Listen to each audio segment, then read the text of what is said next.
ঐক্য পরিষদের সম্মানিত সুযোগ্য সভাপতি হযরত মাওলানা মুফতি তরিকুল ইসলাম তালুকদার সাহেব, সম্মানিত অতিথিবৃন্দ, বিশেষ করে ইতিমধ্যে আমাদের মাঝে বক্তব্য রাখার জন্য উপস্থিত হয়েছেন হেফাজতে ইসলাম বাংলাদেশের সম্মানিত প্রচার সম্পাদক, জননন্দিত আলেম দ্বীন, মুফাসসির কোরআন আল উস্তাজ মুফতি কিফায়াতুল্লাহ আল আজহারি হাফিজাহুল্লাহ, আজকের সম্মানিত প্রধান অতিথি জনাব মোহাম্মদ কামরুল ইসলাম সাহেব, সম্মানিত অতিথিবৃন্দ, মুরব্বিয়ান, যুবক ভাইয়েরা, পর্দার আড়াল থেকে কথা শুনছেন আমাদের সম্মানিত মায়েরা, বোনেরা, আল্লাহ রাব্বুল আলামিন আমাদের উপর মেহেরবানি করেছেন, দয়া করেছেন।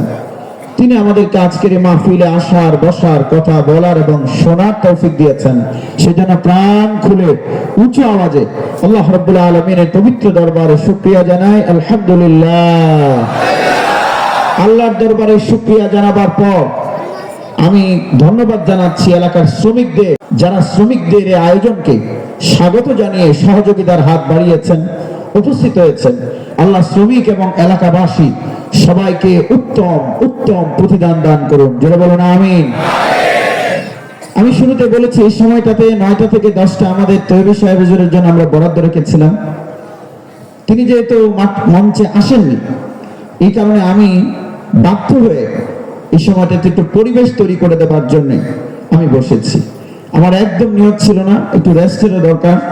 3-4টা করে বক্তব্য রাখতে হয়, 5-6 ঘন্টা করে কথা বলতে হয় ডেইলি। আমি মনে করেছিলাম যে আজকে শুধু আমি এই মাহফিলের জন্য, দেখবেন পরিচালনায় আমার নাম দেওয়া হয়েছে, উপস্থাপনা না। কিন্তু পরিচালনাটা কঠিন, উপস্থাপনা শুধু বললেই হয়, আর পরিচালনা হলো মাহফিলের সব বিষয় দেখতে হয়, এটা অনেক কঠিন। যাই হোক, আপনাদের সামনে সংক্ষিপ্ত কথা বলার জন্য কোরআনের সূরা ইব্রাহিমের প্রথম আয়াত আমি পড়েছি। একটু জোরে বলবেন, সূরার নাম কি?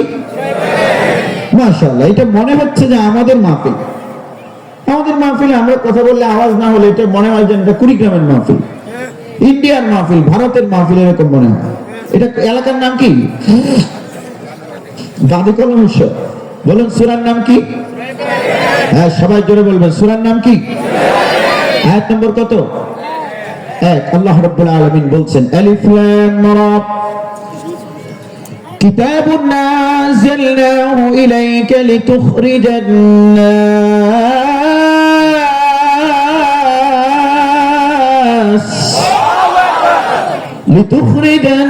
নাস মিনাজ যুলুমাতি ইলান নূর।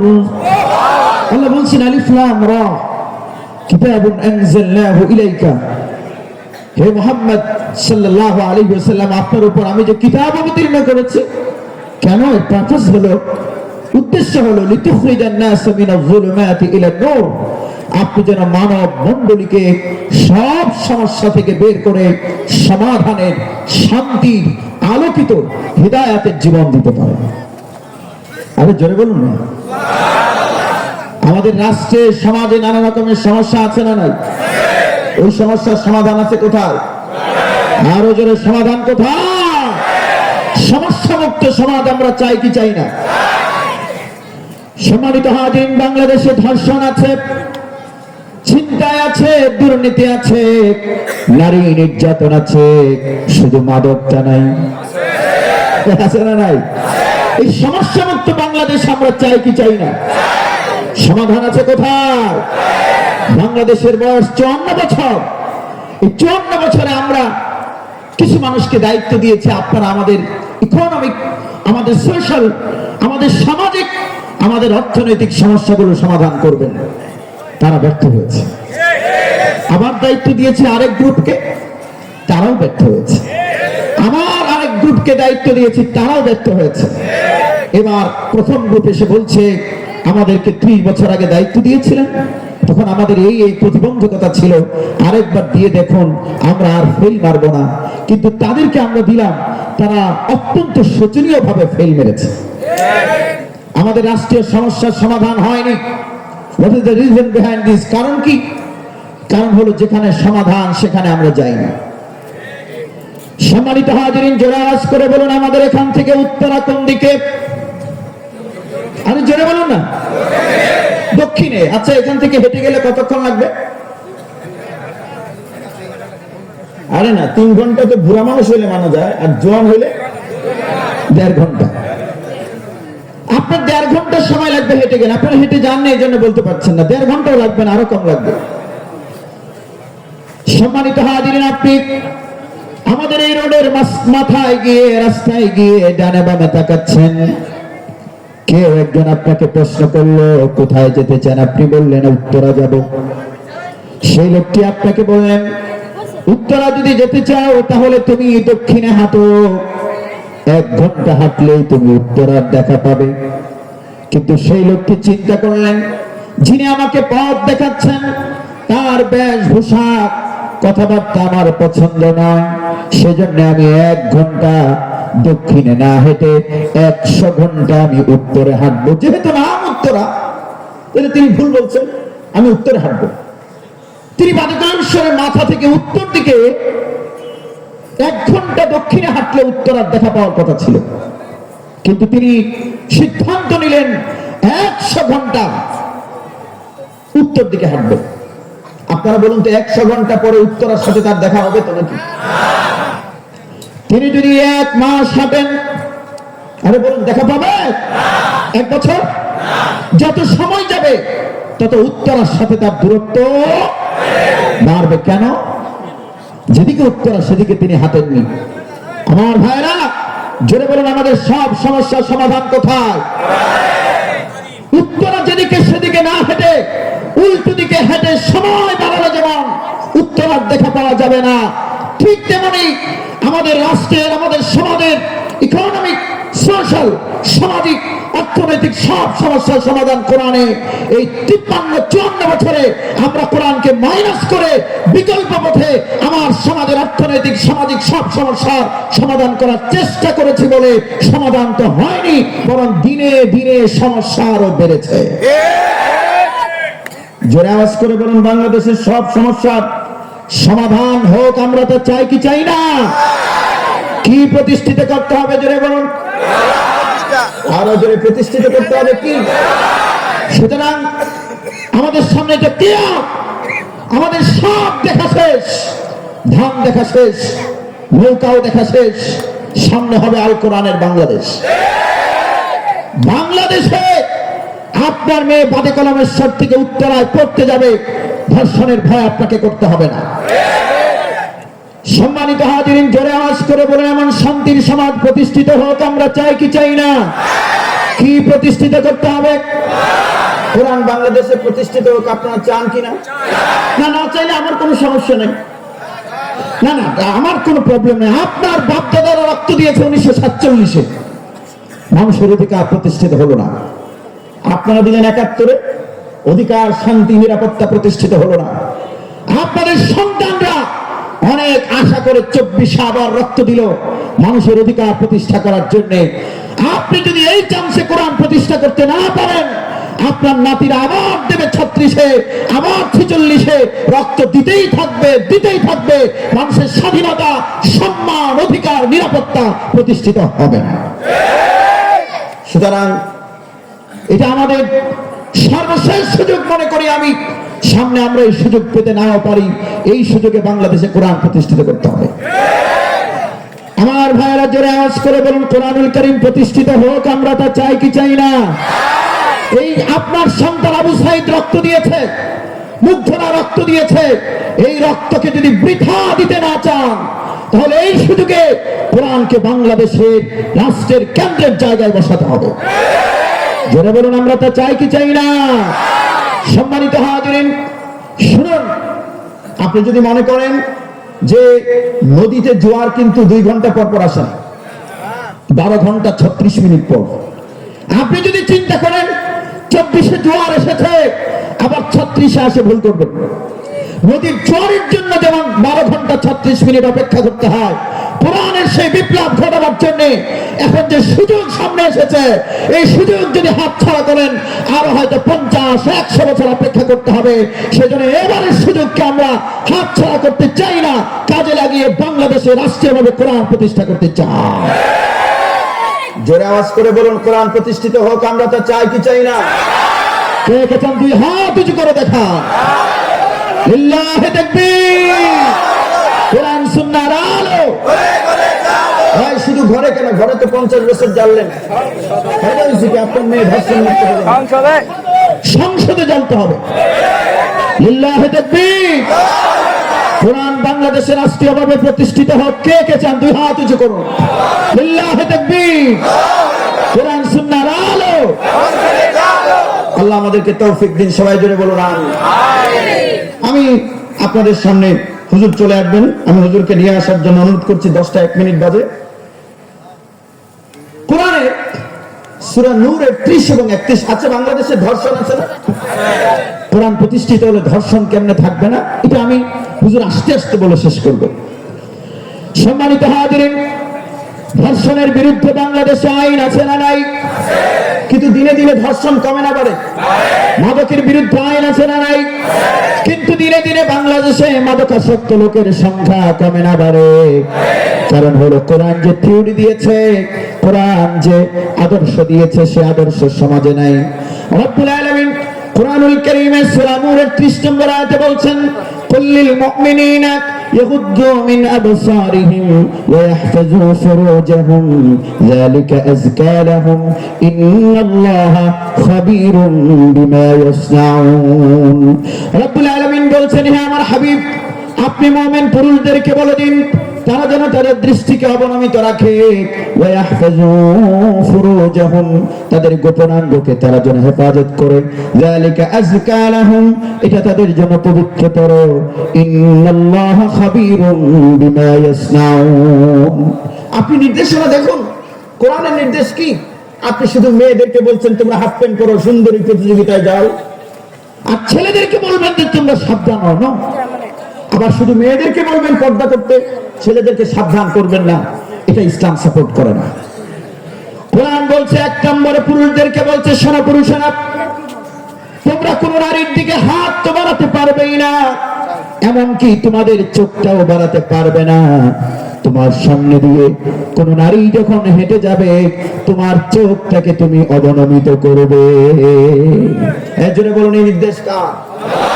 ইসলাম রাষ্ট্রীয়ভাবে প্রতিষ্ঠিত হলে যুবকদেরকে উদ্বুদ্ধ করা হবে।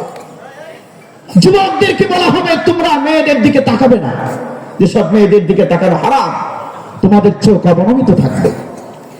এইগুলো 1 নম্বর। এরপরে রব্বুল আলামিন বলছেন, ওয়া কুল্লিল মুমিনাত ইয়াগুদ্দুনা মিন আবসারিহিন্না।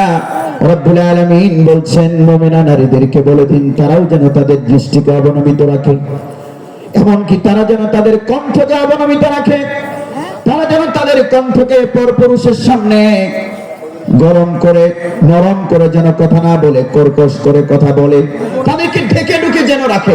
আপনারা বলুন তো, একদিকে ছেলেদেরকে বললে তোমাদের চোখ সংযত করো, আর মেয়েদেরকে বললে তোমরা নিজেদেরকে ঢেকে রাখো।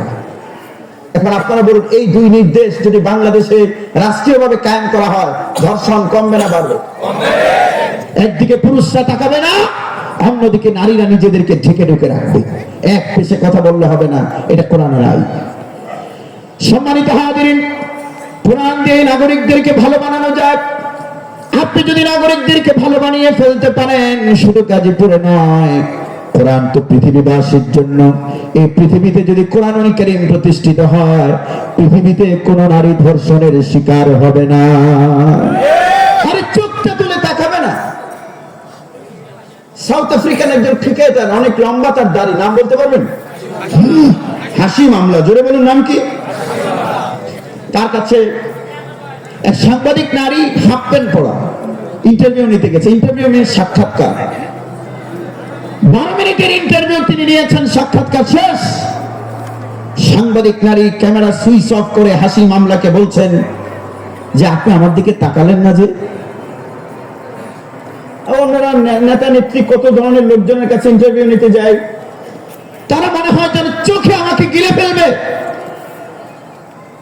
হাসিম আমলা তখন বলছেন, ওই নারী প্রশ্ন করেছে, এটা আপনি কোত্থেকে পেলেন? আমি তো সুরূপে গুণে কম না, আমার দিকে আপনি তাকালেন না যে? হাসিম আমলা বলেছে, এটা আমাকে ইসলাম শিখিয়েছে। আপনার ছেলেদেরকে যদি এরকম উন্নত আখলাকের অধিকারী করতে পারেন, আল্লাহ নবী সাল্লাল্লাহু আলাইহি ওয়াসাল্লামের সাহাবী ওমর ওমরের সময় আমর ইবনে আস মিশরের গভর্নর ইসলামী বাহিনী পাঠাবেন জিহাদের ময়দানে। জিহাদের ময়দানে যেই দিক থেকে সাহাবায়ে কেরাম যাবেন, ওই দিক থেকে কাফেররা নর্তকীদের আসর বসিয়েছে। তাদের ধারণা হলো মুসলমানেরা সব বাদ দিয়ে নর্তকীদের ড্যান্স দেখবে, আর এদিকে তারা যুদ্ধ জয় করে ফেলবে। আমর ইবনে আস চিঠি দিলেন ওমর ইবনে খাত্তাবের কাছে। ওমর ইবনে খাত্তাব বলেন, আমার বাহিনীর সোলজারদেরকে তুমি বলে দাও, সৈন্যদেরকে বলে দাও, তাদের কণ্ঠে যেন থাকে সূরা নূরের 30 নম্বর আয়াতের তিলাওয়াত, আর চোখে যেন থাকে আমল। মুখে থাকবে তিলাওয়াত, চোখে থাকবে আমল, এই দুটো দিয়ে তারা যেন এই জায়গাটা অতিক্রম করে। আমার ভাইরা, আমর ইবনে আস সেনাবাহিনীর লোকজনকে বলেন, মুজাহিদদেরকে বললেন, তোমরা যখন পুরো এলাকাটা অতিক্রম করবে যেখানে নর্তকীরা ড্যান্স করছে, নৃত্য করছে, তোমাদের মুখে থাকবে আল্লাহর সেই আয়াতের তিলাওয়াত, কুল্লিল মুমিনিনা ইয়াগুদ্দু মিন আবসারিহিম ওয়া ইয়াহফাযু ফুরুজাহুম যালিকা আযকা লাহুম ইন্নাল্লাহা খাবীরুম বিমা ইয়াসনাউন। এই আয়াতের তিলাওয়াত থাকবে মুখে, আর চোখে থাকবে আমল। তোমরা ওই নর্তকীদের দিকে তাকাবে না, নিচের দিকে তাকিয়ে যাবে। সাহাবায়ে কেরাম এই আমল করে করে ওই এলাকা ক্রস করছিলেন, অতিক্রম করছিলেন। ওই সময় ওই নর্তকীরা নিজেদেরকে কাপড়ে জড়িয়ে এসে চিৎকার করে বলছে, মুসলমানেরা তোমরা কোথায় যাও, আমাদেরকে সাথে করে নিয়ে যাও। আমরা বিশ্বাস করি যে ইসলাম তোমাদেরকে এত উন্নত চরিত্রের অধিকারী করতে পেরেছে। তোমরা চোখ দিয়ে এত সুন্দরী সুন্দরী নারী নৃত্য করছে, তাদের দিকে তাকালে না, ওই ইসলাম যদি পৃথিবীতে প্রতিষ্ঠিত হয় তাহলে তখন এই পৃথিবী নারীর জন্য নিরাপদ হয়ে যাবে। সম্মানিত হাজিরিন, সুতরাং কোরআনের আয়াত যদি রাষ্ট্রীয়ভাবে কায়েম করা হয়, আর সিনেমার পোস্টারে নারীকে যদি উলঙ্গ করে প্রদর্শন করা না হয়, বাংলাদেশের সবগুলো স্কুলে আর কলেজে নারী পুরুষের ব্যবস্থা যদি আলাদা করে দেওয়া হয়, পর্দাকে যদি বাধ্যতামূলক করে দেওয়া হয় মুসলিমদের জন্য, আপনারা বলুন তো তাহলে নারীর জন্য বাংলাদেশ নিরাপদ করা সম্ভব না সম্ভব? কোরআন প্রতিষ্ঠিত হলে বাংলাদেশ নারীর জন্য নিরাপদ হবে। 22 ফেব্রুয়ারি 2020 বাংলাদেশের সবগুলো গণমাধ্যমে খবর এসেছে, লন্ডন ভিত্তিক একটা সংস্থা, নাম হচ্ছে এনশিওর মাইট্রিক, তারা একটা জরিপ করেছে গোটা পৃথিবীতে। জরিপ করে তারা দেখেছে কোন শহরে নারীর নিরাপত্তা বেশি এবং কোন শহরে নারী বেশি অনিরাপদ।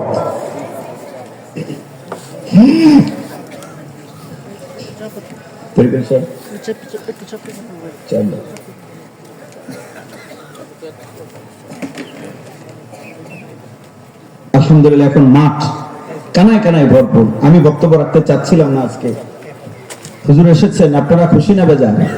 লিল্লাহি তাকবীর, আরো জোরে লিল্লাহি তাকবীর। হযরত মাওলানা মুফতি কিফায়াতুল্লাহ আল-আহজারী সাহেবের আগমন। 1 মিনিটে শেষ করবো, আমার দিকে তাকাতে হবে সবার। হুজুর চলে এসেছেন, আলহামদুলিল্লাহ। সব গণমাধ্যমে খবর এসেছে,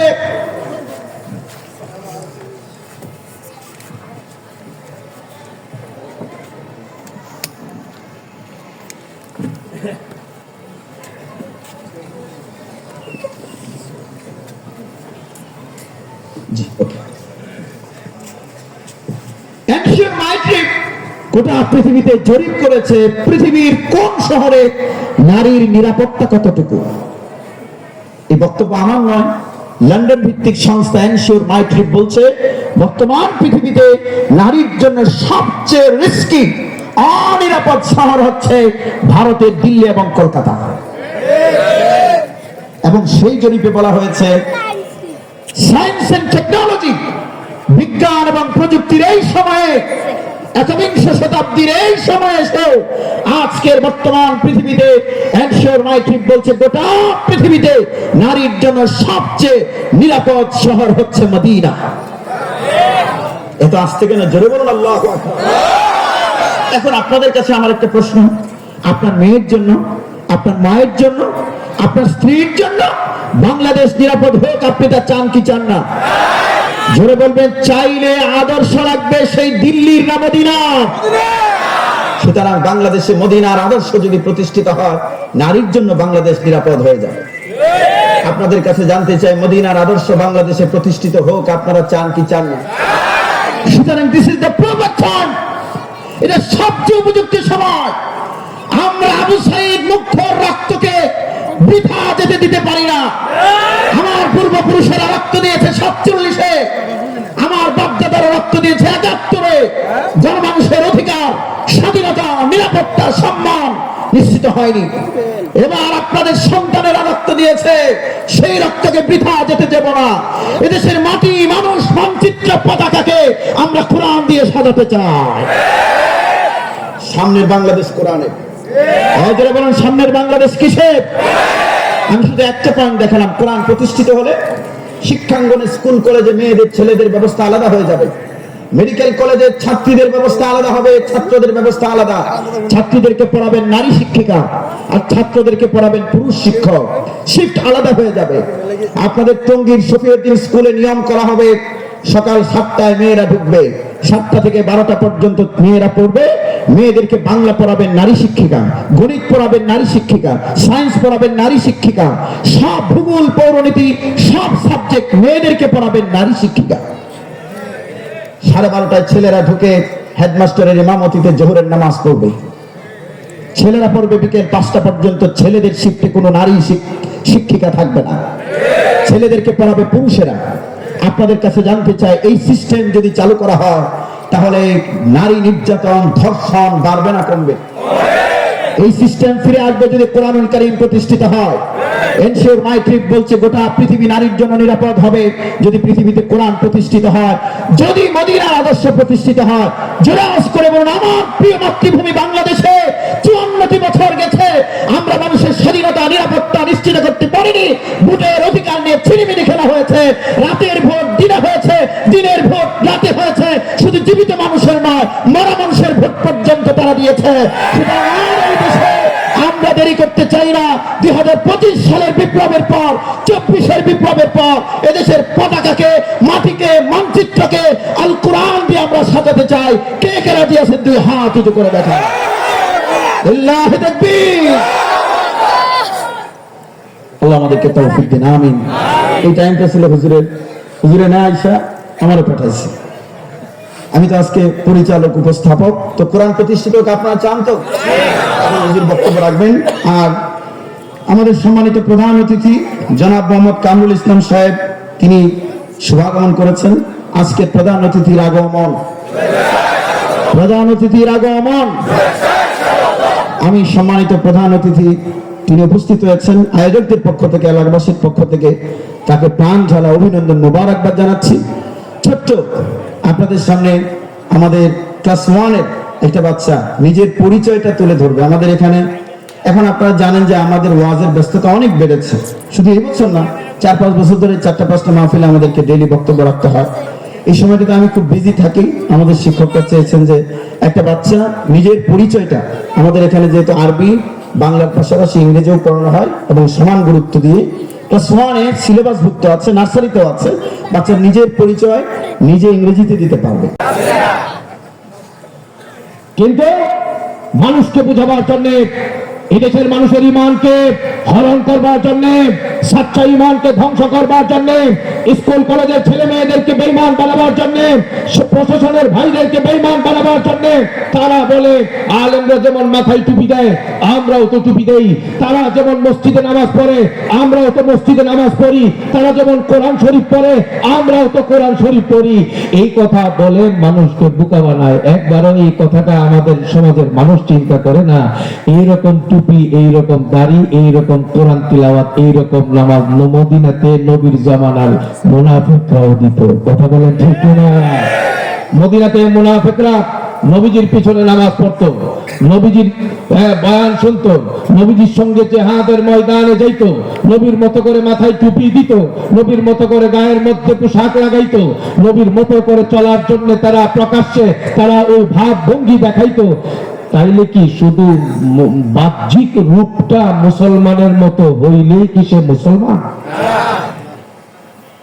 বিশ্বাস করেন, গত 15-16 বছর আমি নিজে ভুক্তভোগী। এদেশের শীর্ষ উলামায়ে কেরামের সঙ্গে জুতা টানবার জন্য যখন যেখানে সুযোগ হয়েছে গিয়েছি, আমি দেখেছি প্রশাসনের সর্বোচ্চ চেয়ারে যারা বসা, কাদিয়ানীদের যখন আকীদা বলা হয় কুফরি আকীদা, তারা আটকে উঠেন আর বলেন বলেন কি এই ধরনের কাদিয়ানী মতামত গ্রহণ করলে তো ঈমান থাকবে না, তাদেরকে প্রতিরোধ করতে হবে। আলেমদের যেমন দায়িত্ব, আমরা যারা আছি চেয়ারে বসা আমাদেরও দায়িত্ব।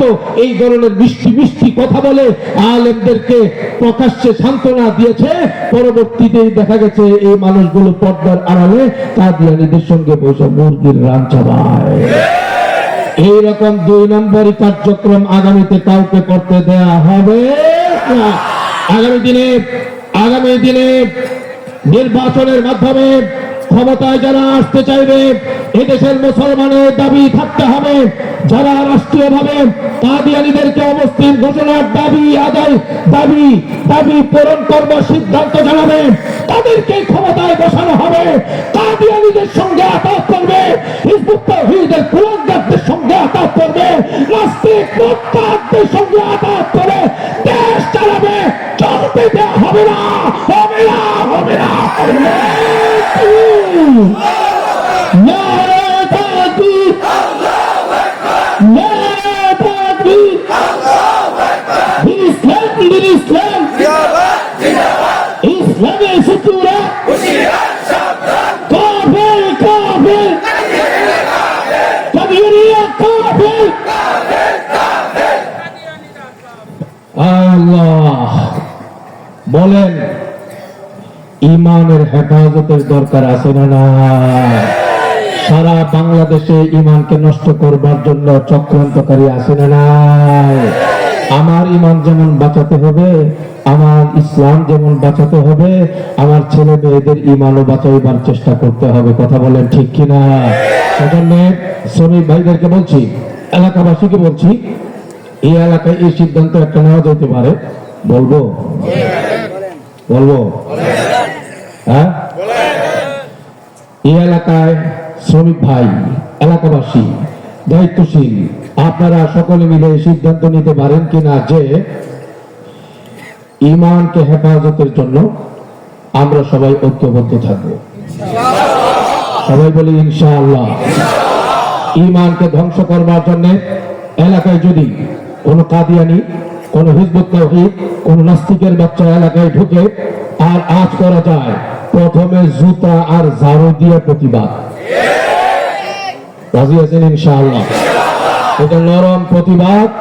এরপরে আগামী দিনে আমাদের গাজীপুর জেলার উলামায়ে কেরামের পক্ষ থেকে, গাছা উলামায়ে কেরামের পক্ষ থেকে, দেশের শীর্ষ উলামায়ে কেরামের পক্ষ থেকে আবার যদি কখনো ডাক আসে ইসলামের হেফাজতের জন্য, দ্বীনের হেফাজতের জন্য, কাদিয়ানীদেরকে রাষ্ট্রীয়ভাবে অমুসলিম ঘোষণার দাবি আদায়ের জন্য রাস্তায় নামার ডাক যদি আসে, আমাদের সকলকে এই সিদ্ধান্ত নিতে হবে।